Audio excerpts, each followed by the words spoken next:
Alola everybody, welcome back, and I'm TheChornick, and today, ladies and gentlemen, today we're going to talk about Pokemon Sun and Moon episode number 10, the Ace, ladies and gentlemen.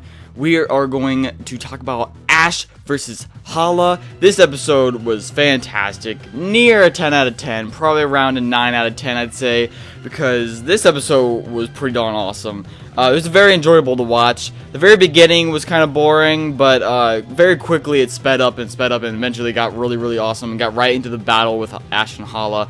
In the very beginning of this episode, we had Jessie show up at Ash's house, or Ash and Kukui's house, and she was telling him all about how he's in the paper, how he's like popular and stuff, and she gave him some notebook or whatever, maybe to congratulate him as a reward or whatever.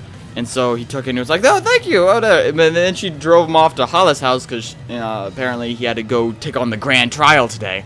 So she escorted him in the truck, which was really nice. And she drove him all the way there. And then once he got there to Hala's house, they went to Tapu Koko's, like, ruin, I think you call it, the shrine. And they sat there and they paid their respects.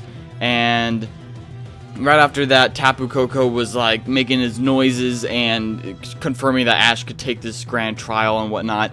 And so then after that, Ash and Hala was like, "Oh, right, let's go do this." So they went off and they started doing this battle, right? They went up on the stage, right? In the very beginning, you guys could understand like where they're at when they're doing this. When, you know, you first fight Hala in the games, and that's where Ash was fighting him in like stone platform thing.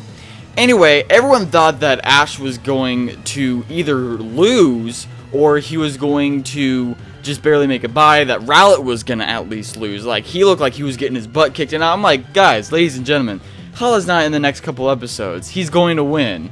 Like, Ash is going to win this, and even in the previews, it showed, like, Ash was losing against Gumshoes. They're going to make it look like Ash is having a tough time in the previews. They're not going to just give it away that he's going to win, you know? So with that being said, I went into this episode being like, okay, he's gonna win. He's gonna beat Hala.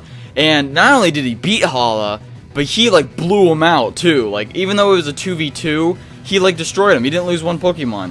And Rowlet, everyone thought at least he was gonna lose Rowlet. I even thought that maybe Rowlet would lose the second battle, but Rowlet might, you know, at least beat Crabrawler. And, he did. Rowlet defeated Crabrawler. And so it looks like Rowlet's not going to be that Pokemon that just loses almost all the time, you know what I'm saying?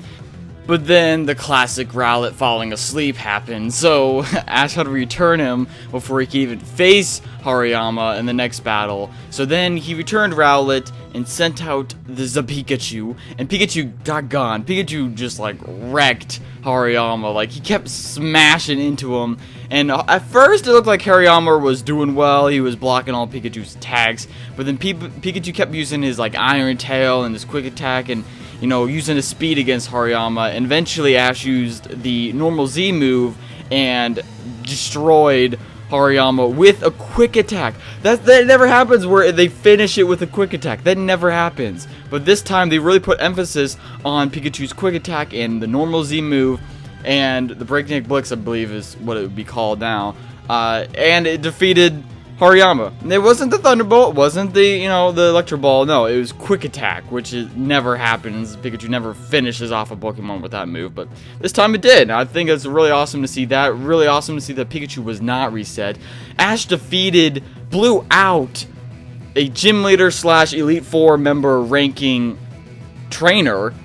That never happens either. That never happened before either. I mean, like, there's only a few times in Ash's history where he ever blew out someone else without losing a single Pokemon. Yeah, it was a 2v2, but still, you know what I'm saying? So post in the comment section below what you guys think, what you guys love about this episode.